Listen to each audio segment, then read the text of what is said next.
Recording. Okay. So it's live streaming in the group now. Hello. Awesome. Okay, so welcome.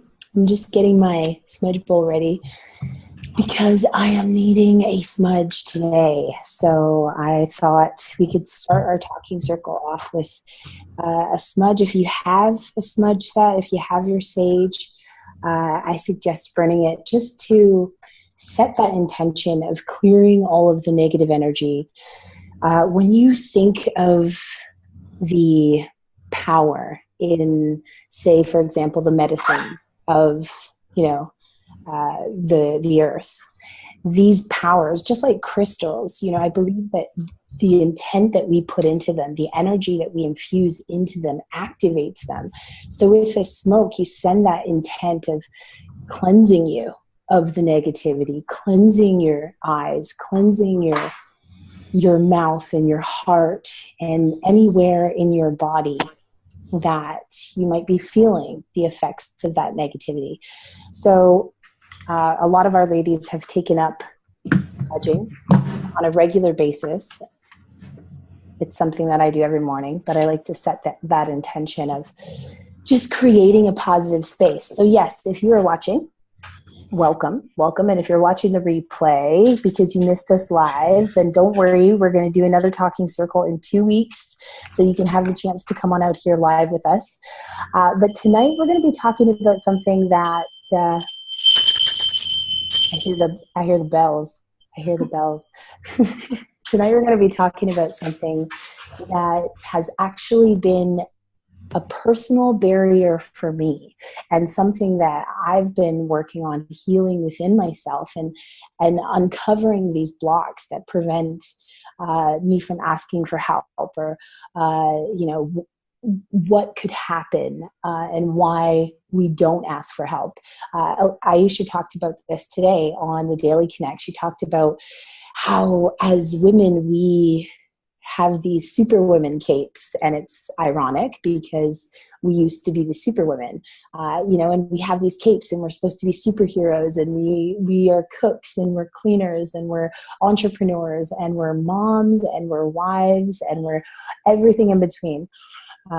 So these moments that we take for ourselves to really not only ask for help, but also be one with ourselves, to be in a place where we can ask for help and to know maybe why we haven't in the past. So tonight I'm going to talk about 5 different reasons why we don't ask for help. And I'm going to start by telling them to you, because as I tell them to you, I want you to step into your life, step into your experiences, step into your past, step into the relationships, maybe some that are difficult right now, and just pick up on maybe some of these reasons why you don't ask for help. And then I'm going to ask for you guys to contribute what you feel. If it's something that did resonate with you, with those 5, something that really hits home, then that's probably one of the blocks that you need to start with to break through. But it might trigger something else to come up. So just be open to that as well. Don't be limited by these 5 reasons, but just be open to kind of exploring some of the situations in your past, exploring why we didn't ask for help, why we limited ourselves. So number 1, the fear of being a burden. So we worry that by asking for help, we're taking something away from someone else. We're taking away their time. If you hear yourself say they have better things to do, or they have too much on their plate, this is probably a sign that you have this fear. So later on, if you guys are watching on the Facebook group, I'm going to send out some invites in a second, but later on, we're going to discuss not only these reasons, but also ideas that you can implement to solve them. Okay. And on some different levels too, because we have some energy healers. We have some women who have been through these exact scenarios that can offer their guidance. So yeah, you're going to get a lot of value as well by watching and understanding how you can make these changes in your life. So number one, fear of being a burden. Number two, fear of admitting we're out of control. So that moment when we admit that we have a long ignored problem, or maybe an addiction, or something's getting out of hand and we have to ask for help, but we don't want to admit that we are out of control. Reason number three, and it's interesting because as I go through these, I know there are things that I need to work on, but one thing at a time. I really feel like there are certain things that will speak to you, that speak to me as well, as I go through some of these reasons. Number three, the fear of owing a favor. So many of us, we don't like to be indebted to someone. We don't want to feel like we owe someone something. Okay, so think of times in your life when maybe that has come up for you. And does that really seem like a block for you? Number four, fear of appearing weak. And if you're watching this, I want you to actually type them in.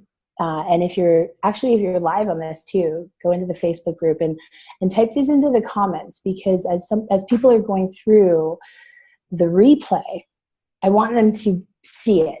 I want them to read it below it. So number four, fear of appearing weak. And then number five is the fear of rejection. So maybe you've asked for help in the past and it wasn't given. And so there's like this, fool me twice, shame on me sort of thing. So let's recap. You guys got them? Number one,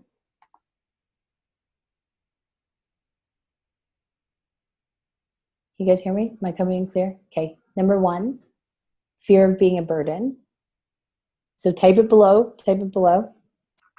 Number two, fear of admitting we are out of control.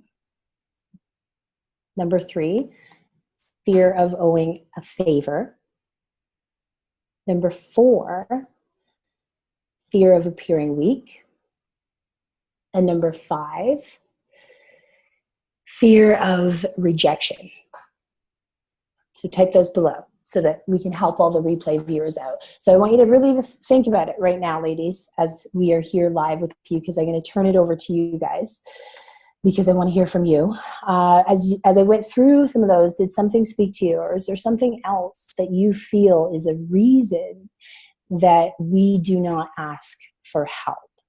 So I'm going to start it off. I'm going to go over to Lisa B, since she's on my right hand girl. So Lisa, for you, was there something specific that popped out, or something that you can resonate with that spoke to you? Sure. I mean, and one of the things that I was going to mention too, that I was thinking about as the subject, is that because I'm now 51, and everybody's different age here, but I'm 51 now. So I feel like I'm more able to see those moments than I used to be. And like all that stuff happens to me too, where I feel like I'm a burden. That's the one I think that that resonated the most, because when you're a partner with somebody for so long, I think, you develop this balance between, chores or whatever you want to call it, just like the things in the relationship that have to get done in the family and the relationship. And hopefully you're not feeling an imbalance, because that might lead to you feeling like a burden. And I think that's sort of, like carrying your weight kind of thing in a relationship or in a family. And there's times when it doesn't feel as balanced as it could on both sides, on either side. It's just like, I'm doing too much, or you're doing too much, or now I'm feeling like I'm doing everything. And there's this like feeling of not wanting to ask for more help, and being like, you know what, I don't want to clean up another puppy poop right now. Like that's been a burden for the past couple of months. Just gonna put it out there. It's been a poopy couple of months. And like, I think Layla can relate to some of that, but it's like, there's that burden, I don't really want to throw it in your face either, but I have been cleaning up quite a lot lately or whatever. So it's just a silly example, but there's more serious examples too, in that in that things that I emotionally need. I think sometimes I get a little twisted up and I won't speak up as much on that. Whereas the physical shit, I'm like, dude, like I cannot freaking do this. Like, but when the emotional stuff comes to play, I feel like I can't really, because I feel like there's a history of how the partner's going to react, right? So I have an expectation, either in a good way or a bad way. And I feel like if I'm burdening him with the same old problem that's been bugging me or whatever, but he hasn't been listening, and it's just like, please. And then he'll say, I didn't know you asked me that. And it's like, okay, like I asked you like 6 times, but obviously you were watching a football game at the moment, so you didn't hear me. But you know what I mean? So it's like, I don't want to be a burden, but could you change the light bulb? I can't do it. It's, not that I can't change the light bulb, but you know what I'm saying? Those LEDs in the ceiling are tricky. But so it's stuff like that, it's emotional support as well, where you don't want to feel like I'm having a hard day. Like, can you not trigger me right now? You want and in a man-woman relationship, a lot of times you want the guy to be so sensitive to those little moods that you're having. And then that's when you spiral out of control, when he's not noticing the trigger. And then it blows up because there's that feeling of you've been holding it in. You don't want to be a burden. And now you're all emotional about it. And you're like feeling deprived and he hasn't touched you in a while. And it just builds up, you build up all the burdens. They all come at once at you. And then it all you make up later. And then it's all good. Hopefully. That's kind of how it usually works around here. But so you're watching the replay and you can relate to any of that right now. Just put your hand up emoji. High five if you can relate to that. Emoji. High five emoji. Yeah, for sure. And that's the thing is like, even though, as we grow older, we're like, yes, we can notice it because obviously we've been doing work and personal growth and identifying these things for a while now, whereas a lot of people don't spend any time investigating or healing or working on these barriers. They just kind of exist with them. So, but the one thing that I think is really interesting is like this idea of like dog poo, like that just triggered something for me because we have a dog and I clean up the dog poo as well. So that's just like something that I do. But there are other things that Toby does, like cook. He's an awesome cook and, does so much masterminding in the lab upstairs. So that feeling of being a burden, right? So, but rather than communicating it or like just saying, hey, think we could like switch it back and forth or like have like a plan to this so it's not just piling up. That is kind of a rough exchange right there, the cooking for the dog. Like if you were really looking at it like that, which is really funny to look at, then you're getting a raw deal right there. Exactly. Like instead of communicating it, we just like resent it. Or we don't say anything and it builds up inside of us, right? We don't ask for that help. We don't say that it's bothering us. We don't communicate like, hey, I've cleaned up shit for the last, 5-6 years in this house. So can we change that up? But if it is actually bothering you, then we have to be better at communicating it. So that's exactly why we're here tonight. Right, is because we want to learn these things to be able to get past this, to understand why can't we just say something, or how can we say something so that we don't seem like a burden. And I have a really interesting strategy that I learned from a couples therapist in like a divorce strategy, but it's actually really interesting. So I'm going to share that with you guys later on in the segment, but it's kind of cool on all levels in all relationships to help you to ask for help without it seeming like you're burdening someone. So yeah, let's keep going. Aisha, how's it going, girl? All things quiet on the home front? For now. I just came in. Sometimes we get visitors. Yeah, just came back from high school, back to school night. Oh, that's fun. So I had a mini day of what my high school student goes through. Going from class to class to class. Good times. Is that your echo in the background? I think I can hear. You might have the Facebook. Phone. Yep. Oh yeah. Can you hear me? Yeah, good. Okay. Better? Yes, sounds good. So yeah, I know that us Blacks are strong women and asking for help is not always easy. So I think you can relate with this a little bit. Mm-hmm. Oh yeah. I am the as my mother would adoringly call me, the stubborn woman. Because even, and my husband too, even when I'm struggling, like I'll carry in all the bags and he's like, you have 2 boys back there, why don't you send them to get the groceries? And I have this I'll do it myself mentality. So I'm working on delegating and just sitting back, just because it's hard for me sometimes to just sit still and watch other people do it because I feel like I could do it better. So like, you're doing it wrong, I could do it better. No one can relate to that. So it's practicing restraint and also I am like that. I just got to say I'm like that with vacuuming. Okay. I am particular about it, and Toby offers to vacuum and sometimes does vacuum, and I want to say, thank you for vacuuming, really appreciate it, but then go over and do it again.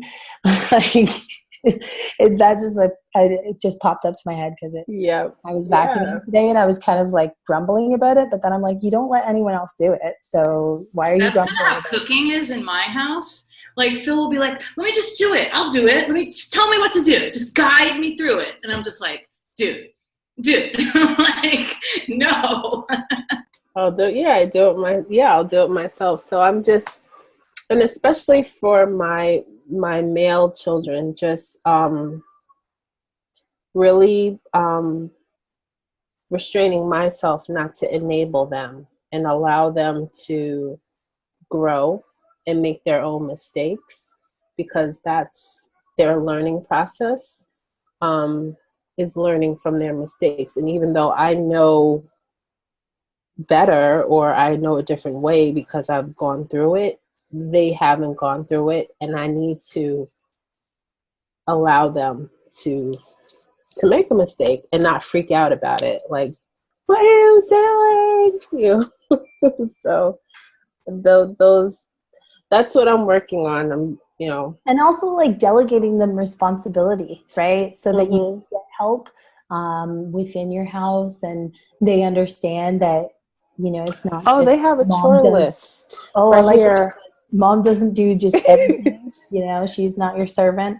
They have a weekly chore list, and I just scolded them before coming on. I'm like, well, I'm not changing it until you do your chores correctly without me telling you to do it this week. So, because before every week I would change it, but then now I was like, you didn't even do it last week, so you're going to do it again this week until you get it right. So that's my mantra right now. And then that's less changing for me, scheduling changing for me. Awesome. I need some advice on a chore list. My kids are a little bit small, but we're just practicing putting things back in the toy box right now. There you go. We've got a puzzle box for puzzles, farm animal box for farm. Like this is where we're at for cleaning right now. But it's good. It's good. I got to give shout outs to Sensei, who's in Maui. She's watching. I think she's in the airport. Gotta love it in the airport. So yeah, we're talking about why women struggle to ask for help. And if you're watching, you can look up, you can see the 5 reasons. Those are not limited to, though, 5 reasons why we struggle to ask for help. So thinking about it in your life, why you've struggled to ask for help, and really identifying those blocks for you here tonight. And then we're going to give you some strategies. We're going to give you some techniques and some ideas to overcome those barriers, to overcome those blocks. So yeah, let's go over to Angel. Angel calling all Angel. Hey Norva, she just joined on the Facebook Live. Good evening, ladies. This topic tonight is pretty, what shall I say? This hits every area. I have all 5 of those. And you're right, Layla. This is not limited to 5. This is just the 5 major ones that women go through, or the reasons that women have why we don't ask for help. And I have all of this in the previous years.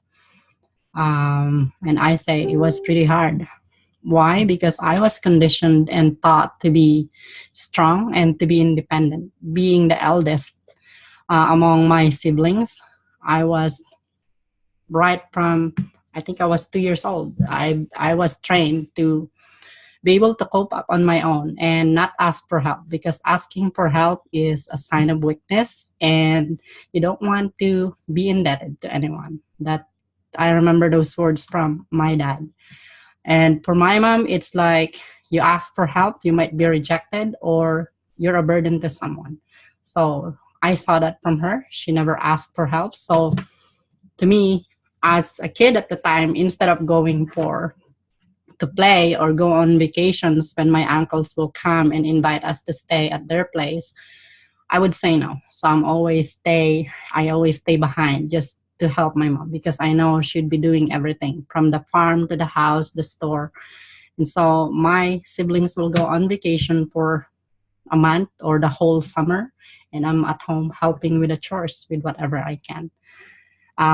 Yeah, I've known these feelings: fear of rejection, the fear of being a burden, and also, I guess I'll share later why is that, why we have that as women. And with the journey that I've had now, and I'm able to release all of this now, that's why I'm able to ask for help now. Any kind of help is the reasons behind it, the root cause of it, right? So that's what I have for now. Awesome. Okay, so I wrote that down because we're not going to forget. We're not going to let Angel leave without sharing how she was able to get over that fear of being a burden and some of those other fears, because I think we're kind of all in that boat. Like when you read those 5, and I just saw some ladies joining. Terry, hi Terry, and Wee Man. Yeah, so if you're just joining, give us a holler. Let us know you're watching. Even if you're not in the room with us, you're still here, connected. Even if you're watching the replay, leave a shout out. Let us know you're watching the replay, because we are all connected, and it's these connections that strengthen our power and our belief and just everything that we're sharing with you guys tonight. So yeah, it's the 5 reasons. I think we can all identify with each one of them. For me, there was one that really is like one that I feel it was like, oh, I'm dealing with that right now. And it just like spoke to me. Funny, and I had to tell you this story, Angel, because I was just putting up these invisible bookshelves in our office, because we just got a new standing desk. So it's like one of the tall desks. So putting up these bookshelves and was going through all my books. And what book did I find but Angel Alvera's book on my bookshelf? So now it's upstairs in the office, hanging up on our wall. So that's awesome. But yeah, so we won't let you go without sharing that but I do want to hear from some of you ladies on some things that really came up for you when you went through those 5, or when you read them, or something that you can share that you've experienced that, you know, because that's essentially the purpose of these talking circles, is that as we share our experiences, we're like, hey, I've been through that. What did she do to get through that? How did she persevere? How did she break through? How did she solve that problem? And we're going to give you some solutions, but I want you to hear through the stories and find the solutions, find the answers through the stories that these women share. Okay, so let's go over to Alicia. Alicia, how's it going? I love the red glasses. They look great. Oh, thank you. Yeah, it's going good. In here in Houston, and trying to toughen up how much I can handle on my own. So I've had a couple instances that I'll share, a couple stories that I've had a hard time asking, and I don't know, it's like right before my birthday, and we went to this Chinese restaurant, and my daughter just like having a tough time, like really didn't want to be there. She's like, there's no buffet, I want to go. Like before we just sat down, and that was like, let's give it a try, there might be something on the menu you might like. So we toughed it out. She found some catfish and she ate it all up, like loved it, right? But then it got to the dessert, so they were like, well, let's get, you know, they didn't have any chocolate, which we were totally disappointed, because that's like my birthday, we wanted chocolate. We were like, there's chocolate on this dessert, and we're like, is it vanilla? And so it came out and it was banana split. Oh, we hated it. We didn't even like the banana. So we just like tried one bite. It was like, even the strawberry tastes like banana. So we had a hard time asking, like, we don't like this. And I was like, I don't think I should be charged if I didn't like the dessert, like the meal, you know, if I didn't like it.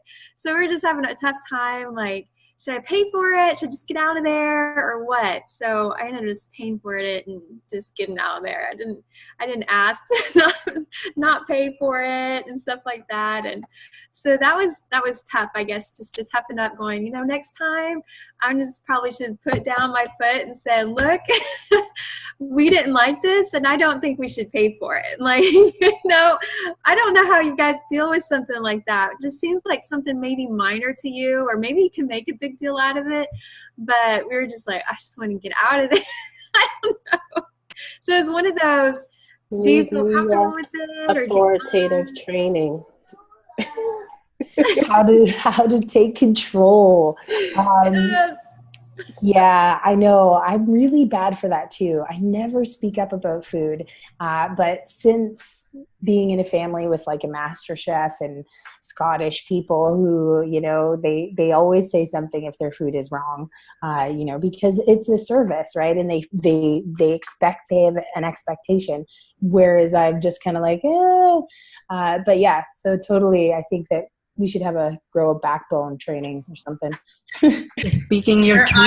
I have an interesting other side to that exact thing, Alicia. Okay, so you're not going to tell us spit in the food story, are you? No. This is a speak up story. So I'm out at a restaurant, the 4 of us, me and Phil and the kids, and it's such a nice place. It's like literally on the beach. Like, it's this little beach house. I've been wanting to go there. The menu was decent. It wasn't like this gourmet place, but my son didn't convert the price on his dish and just blew it off. Like, we didn't even look at it, and he ordered really quick. He didn't you know how sometimes you talk about what you're going to order, and then, you know, you kind of like run over. Like, I always look at the number, but I didn't know what he was going to order. And here it's really confusing, right? Because you have to double everything. So, and if you can't convert it quickly, it was just like one of those moments where we didn't see what he ordered. And we're always really kind of like on it here because it's a foreign country. So we've got to understand what we're ordering, you know, and how much things are. So the bill comes, right? And Phil doesn't have his glasses. And he's like, hey, Lisa, you know, just, you know, pay for it. Look at it, and he's like, oh, how much and I'm looking at it really hard, and all of a sudden I look at it and it was like $180. It was like this huge bill. And I was like, what? like, what did we order? Like, this is so much more than it should have been for a normal dinner of 4. And I look and I convert Tristan's dish. And sure enough, it was like an $80 dish for reals. I was like, dude, that was $40,000. That was $80 worth of fish that you didn't even like. So Phil freaks out and starts freaking out and blaming the waiter, okay, for the mistake. Like, it's the waiter's fault that he didn't look at the price on the menu and know what Tristan was ordering and all that. So I was like, and it happened so fast that it got like a little out of control really fast. And he kind of like escalated it, surprisingly, very out of character for him, and got really pissed off and was like pissing at the waiter. And was like, dude, you should have told us that that was the price on this dish. I can't believe it. And it was terrible. It was terrible. It was supposed to be paella, and it was like all this fried fish. And it was like, my son was told, it was gross. So we were like, this is subpar. Like, I can't believe you're charging people $80 for the, he went off. And I was freaking mortified, Alicia. And there was only one other patron, one other little couple at another table, but my whole body just sank into the floor.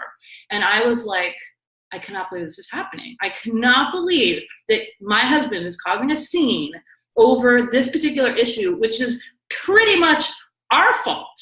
Okay, this is not like sending a thing back or deciding it's not okay. That stuff I can handle. But this was like, no, this was clearly our stupid mistake, okay, for not looking at the price. You don't blame that on a waiter. I was like so mortified, and I got so upset.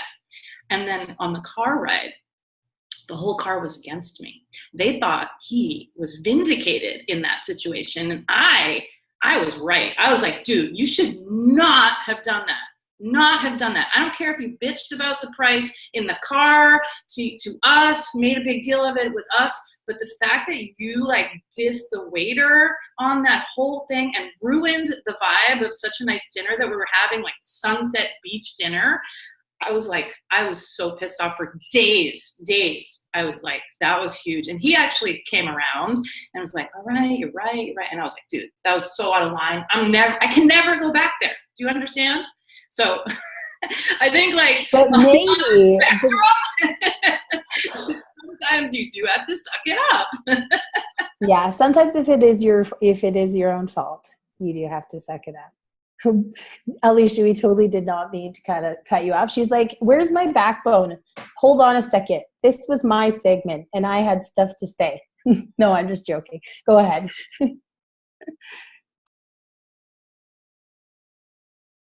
My internet was kind of going out. So no, it's cool. I think if we were comfortable with the situation, or because we were in a different environment that we weren't used to, we were downtown Houston, we've never been there.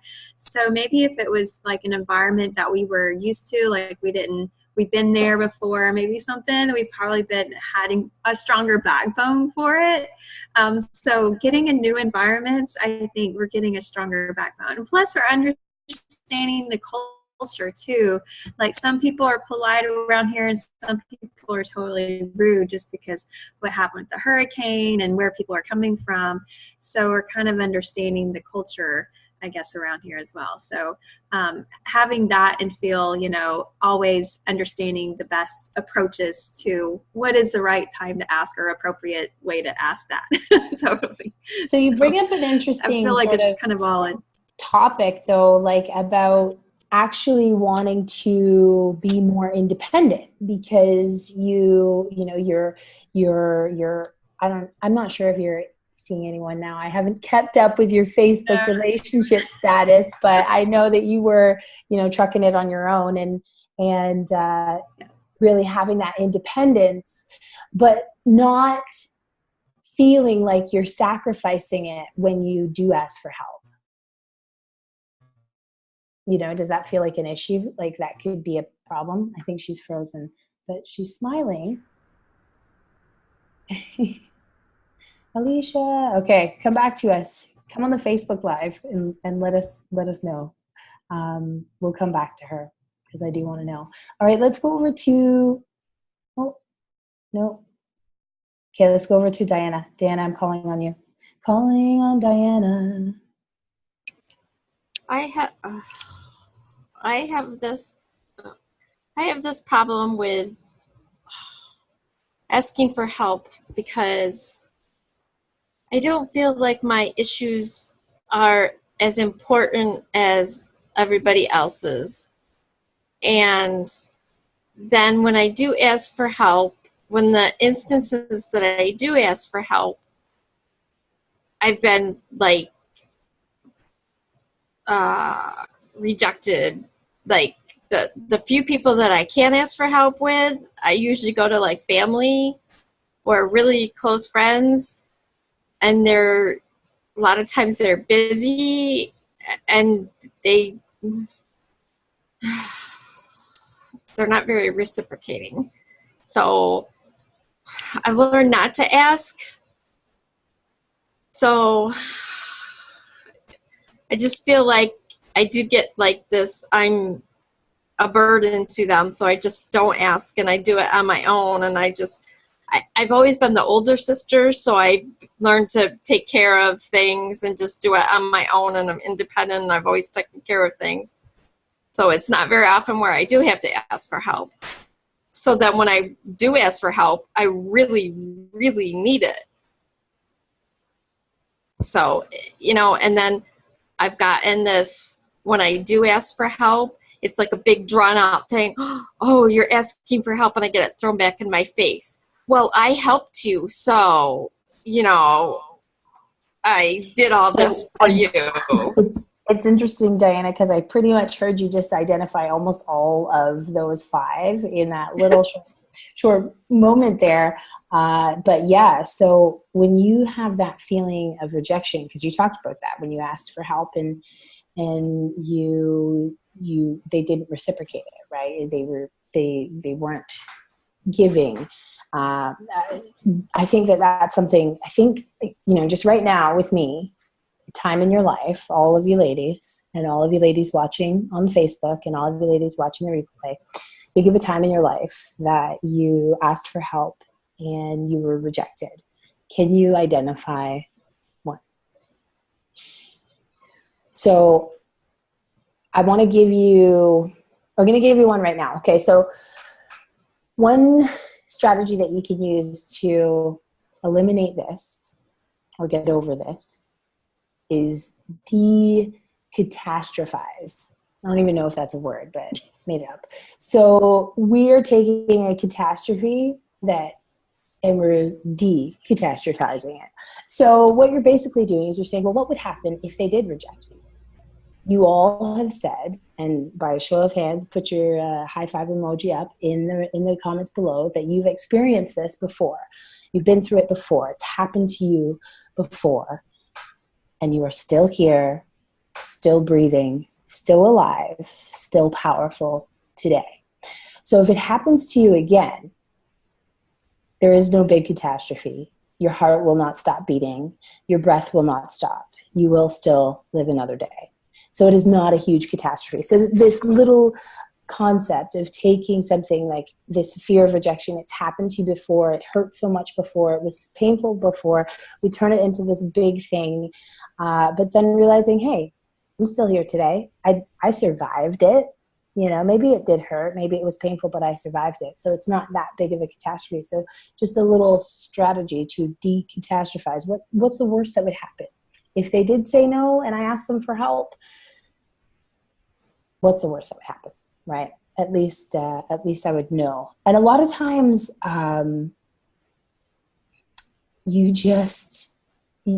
some people are self-centered, and no matter what you do, you have to ask yourself, is that rejection saying more about me or actually more about them?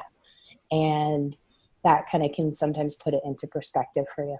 Okay, let's go over to April. April, I saw that you said in our chat, number 6, all of the above. So I definitely want to hear some of your thoughts of insights that came up when you heard that. Yeah.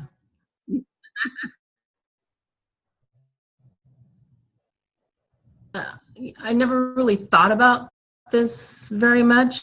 I mean, I've always kind of been a private person. I've been a person that if I had a problem, you know, I just go inside. In my head, I'll deal with it kind of person. So I can go down the line, though, now that you brought it up, and say, yeah, fear of being a burden. True. I think I can totally relate to that. I would only ask my mom. Like if I needed a ride from the airport, the only person I'm going to ask is my mom. I'm not going to ask a friend. And if I can't get a ride, then I'm going to take an Uber or a cab or something. Being out of, you know what I'm going to tell. I'm going to keep it all inside and I'm going to work it out on my own. But I never really thought about that was because I had a fear of these things or that I was going to be a burden. It was just, I never really looked into it like that, you know? So I can definitely relate to that. Fear of being weak, I think, is that number 3, being weak. Am I frozen? Can you see me? Yeah, we can hear you and see you. You're getting little bits and pieces. No, it's coming in. The Okay. picture's kind of choppy, but the sound is coming through. Okay, cool. So the fear of being weak, I think that is a big one now that I think about it, why I won't tell my friends my issues, my problems, unless, like, there's might be one friend, a really close friend that I would tell my issues with. And then, yeah, the fear of rejection, I can think of 1 or 2 times where I've asked for a favor and it was like, I think I just didn't like hearing no. Maybe that was it. I don't know, but I guess. So yeah, I can relate to all of these.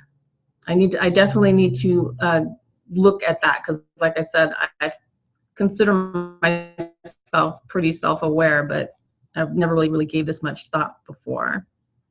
And it's interesting that you say that because for me, that even though all of those things you can identify with them and you can think of times when you've experienced them or felt those sort of blocks or barriers in your life, but you've never looked at them as a fear. And it almost is as if because that fear of being weak, you know, even examining our fear or of looking at it in the perspective of a fear or what we are afraid of, whereas a lot of the times we think of it as independence or I just want to do things on my own or I am controlling. These are things that make us feel strong, right? But if we say that I don't ask for help because I have a fear, that makes us feel weak.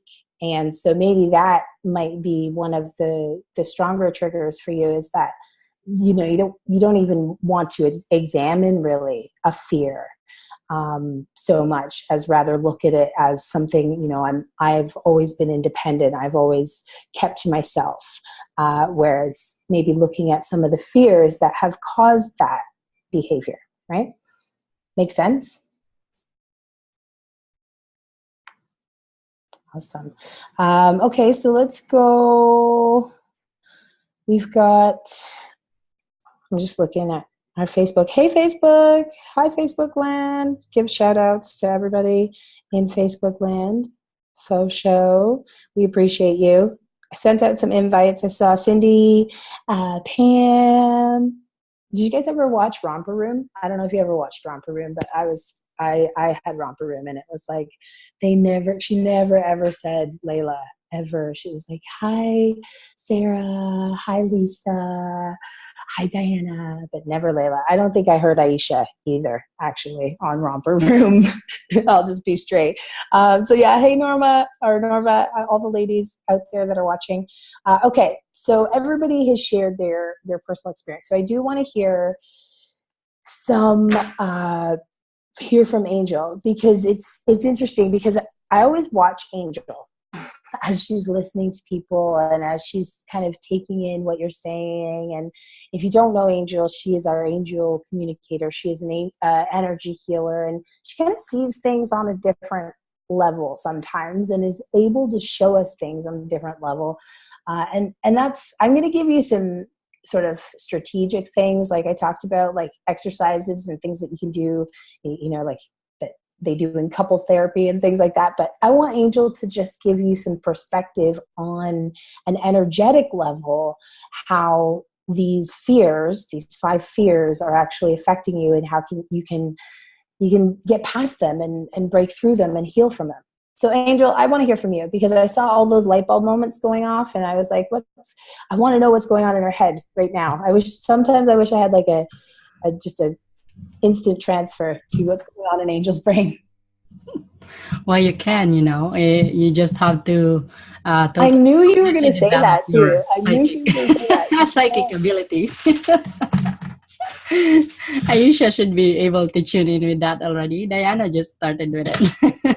So it is very interesting. And as I'm listening to it and everyone share, especially Ayesha, but bottom line for all of the shares, the thing that came up is control issue. And for us women, it is so hard to let go of that control. I remember when I came here in 2007, I will do everything in the house, vacuuming, everything, laundry, cooking. I wouldn't ask my husband for help or anybody else, even my sisters-in-law, for help when I gave birth already to my daughter, because to me, that's being a burden, right?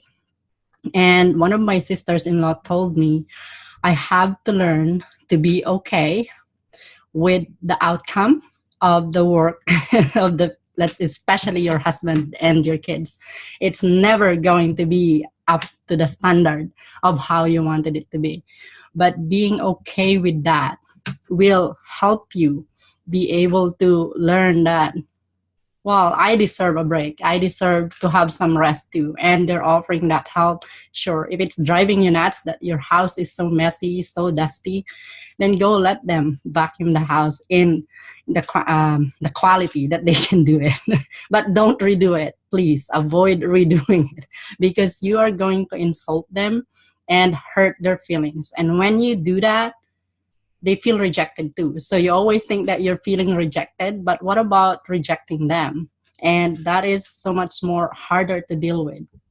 So I learned that after 2 years, I guess, of being here in Canada, to relinquish that control and just being okay with the quality of the vacuuming. On an energetic level, the way I see it, the reason is because this is ancestral. It is ancestral karma. So it's been passed on to us from how long that lineage of our ancestors, the women ancestors, because how are women really conditioned and treated way back when? We're only supposed to be at home, taking care of our family, our husbands, our kids, our home. We're never supposed to go out and work and make money, let alone become entrepreneurs, right? So now that we are being entrepreneurs and also making money, bringing income to the house, when you complain that you don't have time for these other things in the house, people come back to you and say, who told you to be an entrepreneur? Who told you to accept all these other jobs? Let go of that and then face the other things that you're supposed to be doing, like cleaning the house, taking care of your husband and the kids, and forget about yourself. That's basically how it is, right? And then the other thing that's tied to that is perfectionism. We are conditioned to be perfect in almost everything that we do. The house to be should be spotless, right? The kids should always be cleaned up. They should be wearing clean clothes all the time. The clothes should be ironed. I remember growing up with that. My mom would tell me that your clothes should be always ironed. Like you shouldn't go out without your clothes being ironed, even if it's house clothes. And would you believe that before 3 years ago, I would iron my kids' clothes, the baby's clothes. So my sisters-in-law they're like, you're crazy. Where do you get the time to do all that stuff? And if I just fold it from the laundry, it drives me nuts to see them that they're just wrinkled. So I ironed everything, even bed sheets, pillowcases. I do those. The drapes. Like, we don't know how you're doing all these things, but the way I'm able to release all of this is with energy healing. You have to release them completely energetically, the root cause, because it is ancestral karma. Well, the first one that you can do is like what Layla said. Ask that question. What is the worst thing that could happen?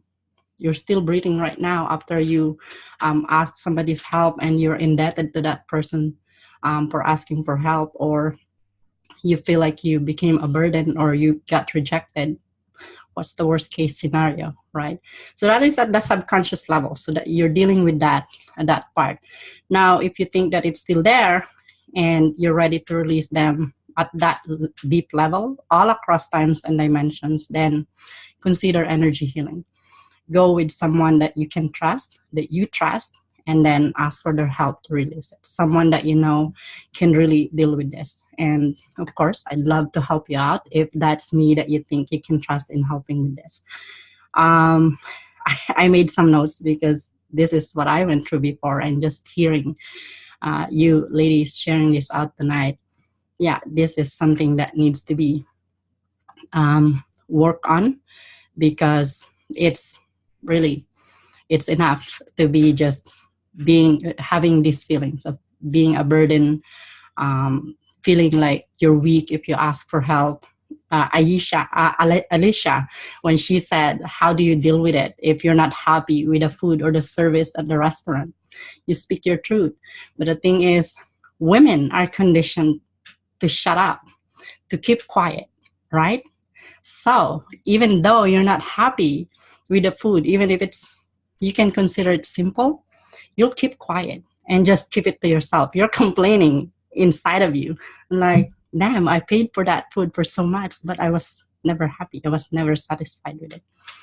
So my recommendation, speak your truth. And challenge yourself to get out of your comfort zone in speaking your truth. Well, you don't have to go like what Lisa did, said about the husband, Phil.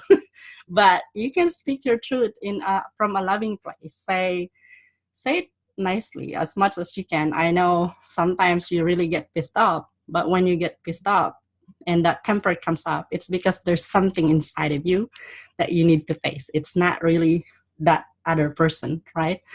So going back to that food and the experience Alicia has, you can just say, hey, we don't really like the taste, or explain what you don't like about it. And what happens a lot of times, which I've experienced, is that they will compensate you in whatever way they can, because you ask very nicely and polite. Canadians are too polite, I find. That's why my husband and I, we always argue with that part in the restaurant, especially. Or he's driving and someone just cut him off and he's swearing and cursing in the car. I'm like, you should have blown your horn. That's why you have your horn. And then so stop complaining. But it's like, yeah, but then it's gone, right? And then you just keep on complaining. And like, okay, there's no more reason to complain, because you could have done something. But there's a way to be polite. There's a way to speak your truth. So explain your case and trust that you will be compensated if you deserve to be compensated. Now, also feeling deserving to be compensated is part of it. If you don't feel you don't deserve to be compensated in any way, you will not get anything. They might even get back to you and lash at you. So that deservingness also comes with that.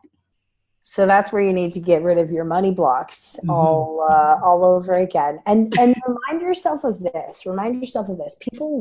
People actually love to help. It makes them feel good. It actually, like on a scientific biological level, it releases the same hormones and chemicals as like sex and these pleasure chemicals that make us feel good about ourselves. And they also endorphins. Yeah, like it gets you feeling good.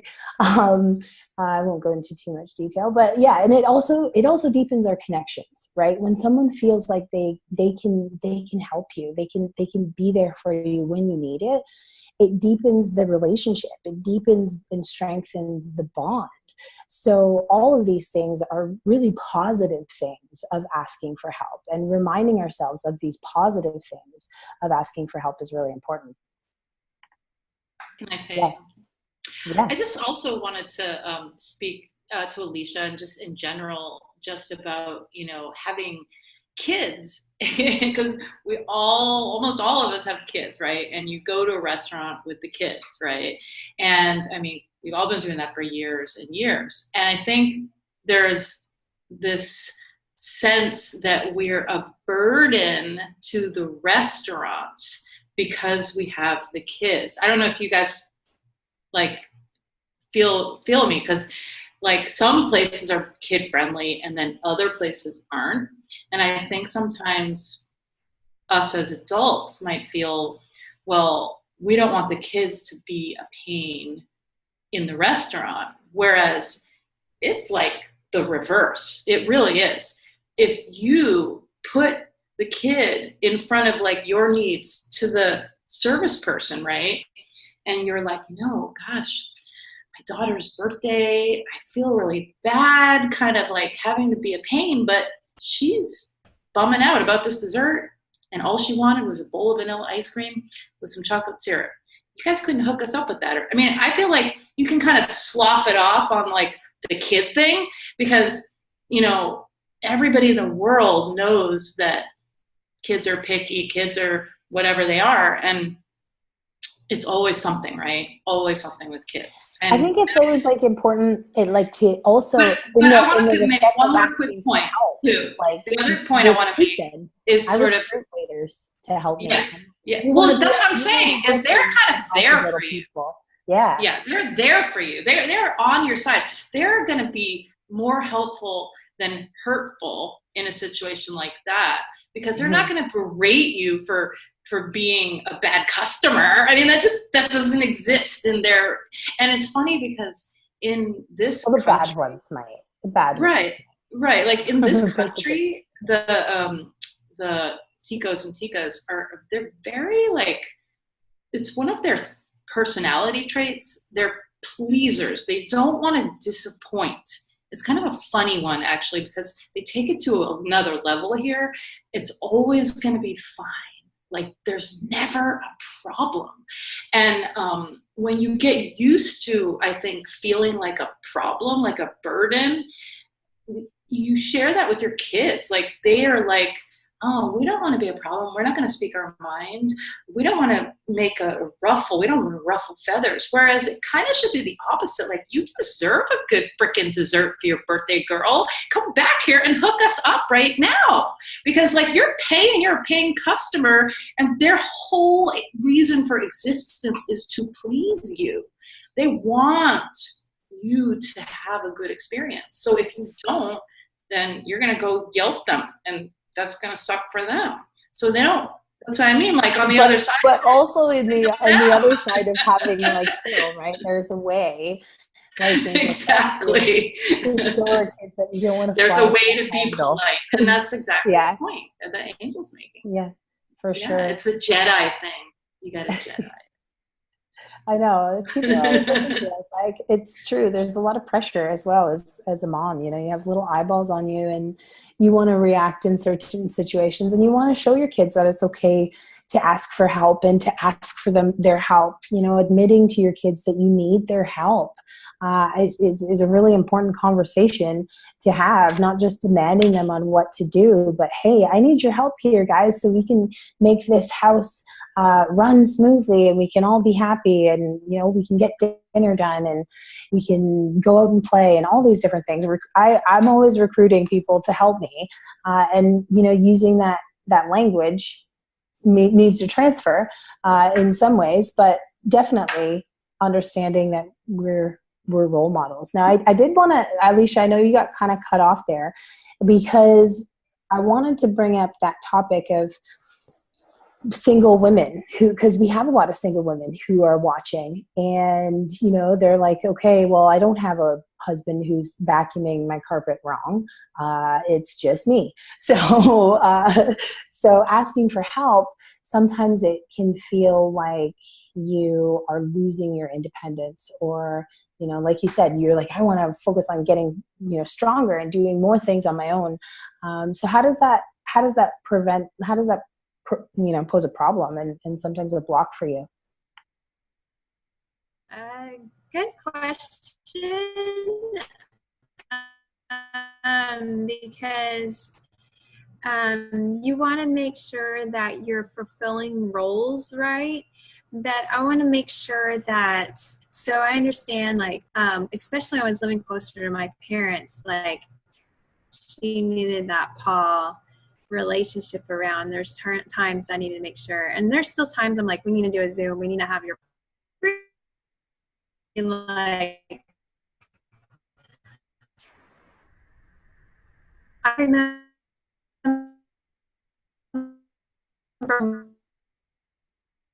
mom saying this to me, like the different role, and I know when I need to have more clarity of when I need to make sure I ask out. My internet's going bad again, and I'm sorry. That's okay. It all came real fast, but we kind of got it in fast forward motion, but that's okay. I know. No, I totally get it. And okay, so it sounds like it's kind of still something that is like kind of a battle, like a balance of being. Yeah, I'm trying to make sure it is balanced, especially I still haven't settled my parenting plan since I moved. And I'm trying to get that across to my lawyer. It says, I'm looking at the whole relationship of her and her extended family. We're down here by herself, and how I can keep continuing those roles in her life. And when he's coming back at me in different things, like he's not considering other roles in her life, like my sisters, and when she's being able to see them, and the challenges that I see, and keeping that life with that co-parenting plan and everything. So I think if I keep that in focus, understanding the roles that she needs to have, and I know when to ask on, making sure that that importance is reaching out. So, finding the right men relationships in her life, friends, and so forth, keeping that balance, because we're still in this new environment. So we're figuring things out. So it's going to come together. We're excited. For sure. Yeah, for sure. And she has an awesome mom who's a great role model and inspires her. And I mean, that's pretty amazing. Diana, yeah, come on out here. Oh, I was just gonna say, as a single mom myself, and my kids are older, so I've had a lot of time to practice that, and it just takes a lot of time and consistency, and you just have to keep at it because I've just thought I was gonna fail at it 100,000 times. And I thought I was a bad mom every single day of my life. And you just keep doing it and keep doing it and keep doing it. And you're going to figure out that your kids are resilient, and that all of a sudden one day your kids will say something about, oh, they're going to come back and say to you, oh, Mom, you're so great. Or, oh, Mom, you're doing so good. And you're going to realize that you didn't break them, and that you did something right when you having such a bad day that you think you just like broke them, and that you sent them to a therapy session for the rest of their life or something, because I think my children need therapy for the rest of their lives, believe me, So, and they're like, my youngest is 16, and right now she's at her dad's because she doesn't like my rules and regulations here. So she thinks her dad is like the best thing since sliced bread. So, I still think that, okay, I did something wrong, but I think it's just her right now because she'll come around. They all come back to you. So just make sure that, because her father and I are not on the same page at all about raising children. Never have been. So just cut yourself a break and just say, every day's a new day, and I'll start fresh every day with them. And you know what the biggest thing is? Just hug them. Hug them. That's what they need. For sure. It's like it's interesting because the moments that we remember, the moments, the things that we really remember are those loving moments. I remember I was talking to my cousin over the weekend about my grandma.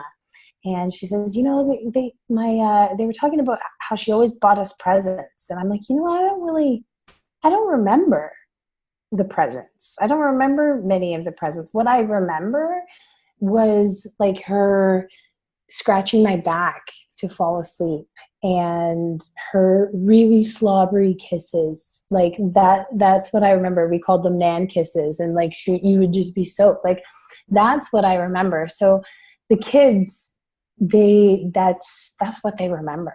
And if anything, they would, like you said, they will come around, like your daughter, for example, you know, going through whatever she's going through in this moment in her life. She'll look back and, you know, think about the lessons that she learned in that experience, just like we do now. When you look back at when you were 16, how much you can learn from that in this moment, right? So it's really, really powerful. Okay, so I do want to share some things with you, just things that I notice when I'm, and it's funny because I have this healing session booked with Angel. Well, I had this healing session booked, and of course, this is something that Angel is going to help me release on an energetic level, because there's some deep-rooted ancestral traumas and from when I was a young child, and all of these different things that have been affecting me. So, you know, I think that we can go into different strategies and things that you can do to help you ask for help, but a lot of things will come down to releasing it in that pain and that trauma that's been caused to you, that's leaving like a scar, that's creating those bricks on the wall, and to actually remove them, actually, you know, take the wall down. But one strategy that I wanted to share with you, and I was telling you guys about earlier from a couples therapist, and this is called, what was it called? Unified detachment. So imagining your problem, whatever it is that you need help with, imagining it sitting across from you in a chair. So your problem and your teammate, whoever you've recruited to ask for help to defeat this problem, is now not your problem. It's not his problem or her problem, but it's just a problem. It's a thing. It's sitting in this chair. It's something that you can tackle together. It's something that you can defeat together. And you can, like I said, recruit them to help you to defeat this thing. So this allows you to, you know, when we think, oh my gosh, it's just too much, or we have this fear of looking like we're out of control, or we've lost control. When it doesn't belong to you, when it's not you, it's not part of your identity. It's an actual thing sitting in a chair across from you. It's something that you can tackle. It's something that you can ask for help with, because it's not part of you. Does that make sense to you guys? That was just something that I read that really spoke to me. I was like picturing my problem in a chair, and it was like, oh, okay. That's actually it just felt smaller. It felt more manageable. It felt like something that I could ask for someone to help me with, because this thing is in front of me that I want to tackle. So yeah, if you're watching this, share your own experiences, share what you've been through, share if something that someone said during this talking circle spoke to you and resonated with you, and, you know, leave a comment, because we're all in the group, so we can see all the comments and come back and have a conversation, because these are things that we keep working on. These are things that it's not just like okay, I pictured my problem in a chair, now I have no problem. No, it's not that easy. You know, but it's an ongoing process, and we are all here to support you and to help you and to encourage you on this path. So, oh yeah, I did want to ask Angel though, because backtracking, you said, was it Alicia that you were talking about? Because you said Aisha. You were like, there's something about Aisha, and then you kept going. So it was like, I wrote down Aisha. I'm like, ask Angel about Aisha, what she said about Aisha, but I can't remember. With Aisha is the control issue and perfectionism and not deserving to have a break for herself. So that's why to her, the boys will never get whatever chores you gave them, right? Because they can feel what you feel with them. All of us mothers are connected to our kids to the cellular level. So even if you're not saying what you're feeling about their work, they can feel it. They just don't know how to say it in words. But they have this. They get confused with that feeling that they get from us. They're like, why am I feeling this way? Where is this coming from? But they don't know how to word that out. So when there's something going on with you about feeling deserving or cannot let go of that control issue or perfectionism, your kids can feel that. And therefore, it shows up in whatever chores they're doing or just about anything they're doing in their lives. I have coaching clients where I told them about this.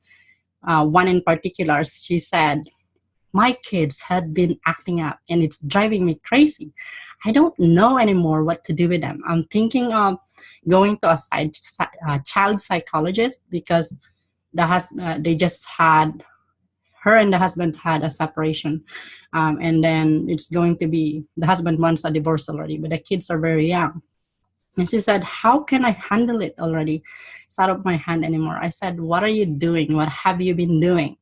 The kids are acting out. What have you been doing and feeling inside of you, even though you're not saying it verbally? And she said, well, I haven't been eating properly lately.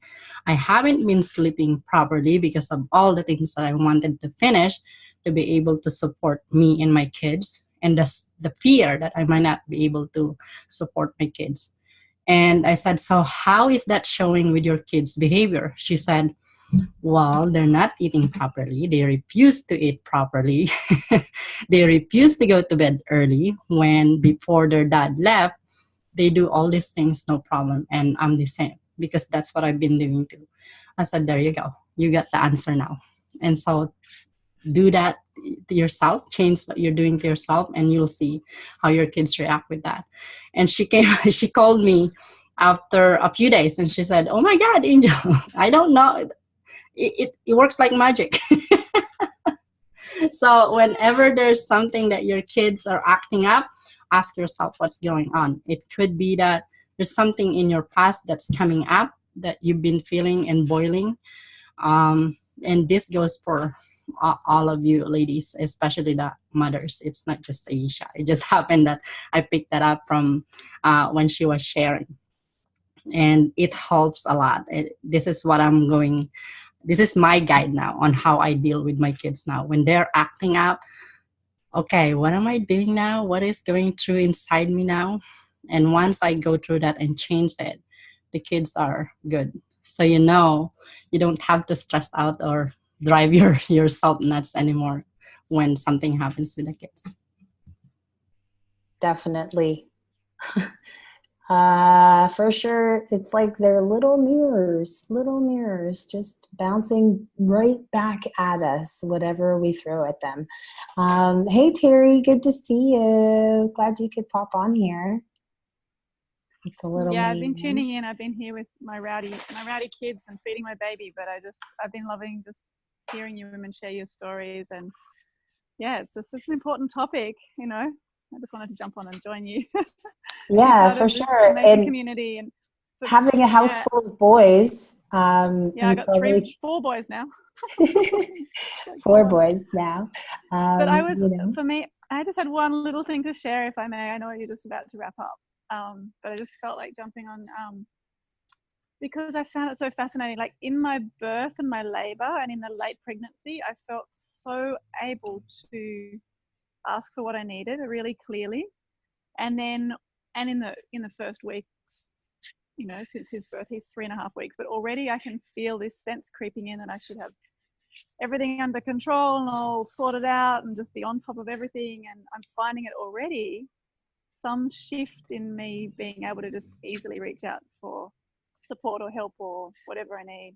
It's just I'm observing this shift between yeah, the permission I gave myself in late pregnancy and right in the labor especially, to now feeling like, yeah, it's something about this mother's identity stuff. You sort of have this really strong ingrained something or other that we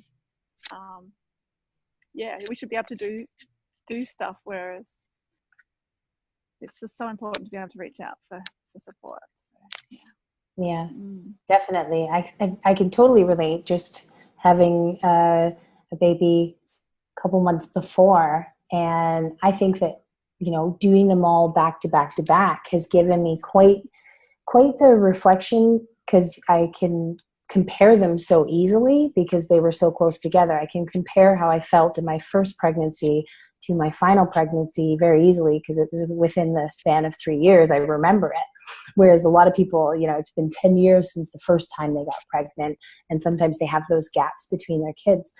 But for me, in the first pregnancy, it was, I just could easily ask for help. And with the first baby, you go and you have all these people who are offering their help and sending gifts and stopping by and giving you meals and cooking you dinner and cleaning your house. And then, by the time Emmy was coming around, I don't think one person cleaned my house, and kind of people just kind of have this expectation that I've got it, that she's got it. And I guess that reaction has also created this fear of asking for help. It's like, okay, they all think I've got it because they're not offering their help anymore like they were with the first baby, or even the second baby. Now the third one, there's like, oh, she's a pro at this.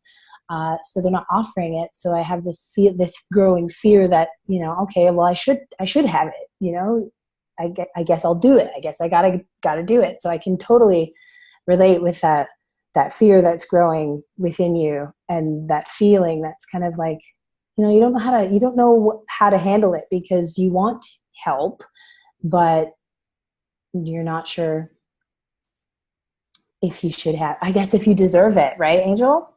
If you deserve it. But it's also, maybe it's time to hire a house help, because you cannot expect anyone anymore to help you out. Like they're thinking that you got this already. But you know what? Why not hire someone to go and clean your house maybe an hour every week, so that you don't have that stress anymore of expecting anyone in your family to help you out with it. And to me, I do that now. With my business now, I'm like, I told my husband, screw it. I can't do all this cleaning the house, laundry, and everything now. I enjoy cooking. I'd rather spend my time cooking than cleaning the house. Which one do you want? And he's like, well, I'll do the vacuuming, I'll do the laundry. Yeah, but are you able to do it regularly, like at least once a week? No. So we're going to hire someone already to do that. Come once a week. They can do 3 hours, and we're good with that. Just like, yeah, you're right. So that's what's going to remove that tension between each other and remove that stress from you of expecting others to help you out. It's not going to cost you as much. And ultimately, if you think that, oh, I have to pay someone to do the chores that I'm supposed to be doing, then it boils down again to that control. Release control. I was going to say that, Steve. Control. It's almost like, how long Toby's been telling me to get someone to clean our house. But can I just say something cool about that too? Let me just say something about that, because it just so happens our property, we are renting right now, and the property management company actually gives us a person, but it's not regular. It's a little sporadic. So I kind of get like super excited when I know they're going to show up. And then a lot of times they don't show up because it's just the way it is here. Like I've literally gotten an email like showing up on Wednesday, and Wednesday I'm like so excited, like because you're mentally right, and or to also for scheduling things, you're letting like the dirt build up. Maybe you're not changing the sheets because right, that someone's about to come and wash the floors, right? So you're not going to do it today, and then so there's this also like. You kind of, and I want to say it's kind of a good feeling because you're almost depending on them just a little bit and being like, and you're releasing that burden. Like it feels good because you're like, like I don't really have to scrub the floors today, because they're going to come and do it. And then the other thing I want to say about having help, it's the same thing about being in a restaurant with a wait person. That's what they're there for. They're stoked to have that job. They want to be in that position. They weren't forced into that, theoretically. So it's like when they come to your house to do that stuff, like, don't be one of those people that's like, oh, don't worry about it, I got it. Because let me tell you, the more you give them, or that cleans their house when the house cleaner comes. I'm telling you, no, that's crazy. The only thing you need to do is put your stuff aside. But like, I'm like, I give them projects. I'm like, my refrigerator is just looking so nasty right now, don't you think? Got it. I got it. I'm clean. The whole entire top to bottom refrigerator just gets cleaned because they're like, oh yeah. And I've been a house cleaner. Okay, so this is how I know. Because when someone says something like that, you're like, oh yeah, everything's coming out of that fridge right now. So it's like the mentality of you don't want to burden somebody, but really you're totally paying them to do that crap that you've been doing for years. And all of a sudden you have time to hang out with Emmy and be in the backyard in the sunshine because you don't have to change the sheets. And it's that mentality of like, deserving that time with your kids instead of freaking changing those sheets. That literally the other day I twisted my wrist changing the sheet because the mattresses are so fat, and I was like doing it, and I literally like my wrist kind of grabbed, and I had to like confess to my family that I had a freaking injury changing the sheets, and it hurt for like 2 weeks. I was like, ow, no, seriously. I was like, that really yanked my wrist. And for sure, now I'm like very careful, but I love it when they come and do it because then I don't have the fear of getting injured. So there's all these perks now. Who gets injured changing sheets? And it's interesting because it actually brings up something that I wanted to address, and it's this idea of seeking out experts. So we have this fear of like looking weak or giving over control. But when you actually seek out an expert that is, like Lisa said, is not designed to do that, but that's what they want to do. That's their job. That's their profession. That's their passion. Whatever it is that you have a problem in, there is an expert in that problem that you can go. And, it doesn't seem like a weakness when you're going to an expert. You are actually learning and growing. You are actually developing yourself. It's a positive for you to seek that help of the expert because you're getting better. So experts in cleaning, experts in graphics or design or whatever, outsourcing, all of these things are ways that you can seek experts, people that are specifically there for that job, for that expertise. So yes, I saw some people laughing and acknowledging the clean the house before the house cleaner comes. That is just a sign of our need for control. I was a house cleaner and had some people do that to me. They cleaned the house before I came. Sometimes I was glad. I was totally a house cleaner too, okay? So any house cleaners in the house? My sister-in-law does that before the cleaner comes. And like everyone, like, hey, tidy up your bedroom, bring the stuff in the laundry. And the kids are like, Mom, isn't that why you got the house cleaner? And my sister-in-law said, hey, I got the house cleaner for me, not for you guys. The house is clean before the cleaner comes. She literally just have to wash the floor and do some dusting. Well, my kids used to get so mad when the house cleaners would come in their rooms. And that's why I did organize them before they came, because the house cleaners would end up putting all their stuff in all the wrong bins. And then they'd come home and they wouldn't be able to find anything. And I'd get in trouble. So you make the kids clean up their stuff before the house cleaner comes. Yeah, so they know where everything is. Oh gosh, ladies, we're funny. We are a funny breed. That's all I gotta say. Sometimes the things we do make me laugh. And it's interesting because we all do it. And we all have these moments when we've fallen into all of these habits. We probably have done every single one of these things that any of these women have said, so we can all relate. And had moments where we just feel like we need to take everything on by ourselves. And the one thing that I have learned is that this community is a place where you can ask for help and you can be transparent about all of these fears and more that you might be having. And you can leave a comment in a thread and know that you will have people who will reach out to you, who will support you, encourage you, and give you, maybe even just that hug. Like Alicia said, she loves the hugs, just that hug that you need in a moment where you're feeling alone.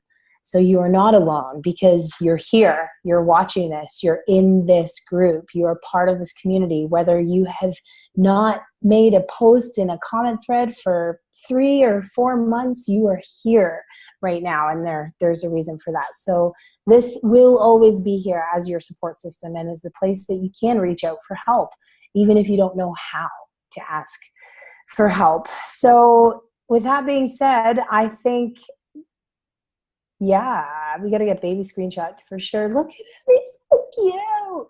Oh, baby fever. Mine's in the next room. I'm going to go cuddle her ASAP. All right, so get your smiles out, ladies. Take a screenshot. I got it. Okay, awesome. So yeah, the replay's here. So, I suggest tag a friend, tag somebody in the group. Be like, hey, check out this talking circle. I think it could really, really help you because I know that just hearing these stories and connecting with you guys and reminding myself of all of these points, it just brings that awareness to our own lives, and we can choose happiness, choose to heal these things that haunt us. And we're not just the way we are. And I think that's actually been presenting itself to me in my life. People that are unwilling to change or unwilling to see that they can. This is just the way it is. It's the way I am. So I've been seeing that, and I kind of, it's forced me to say, no, it's not the way I am. I am always changing. I am always growing. I am like a tree. My cells are evolving every second, I'm not stagnant. I refuse to be. So remember that in those moments that you are constantly evolving. Oh, yes. House cleaners. Anybody getting a house cleaner? Okay. I'm working on that one. All right, ladies. Thank you so much. Bye, everyone. Bye, you guys.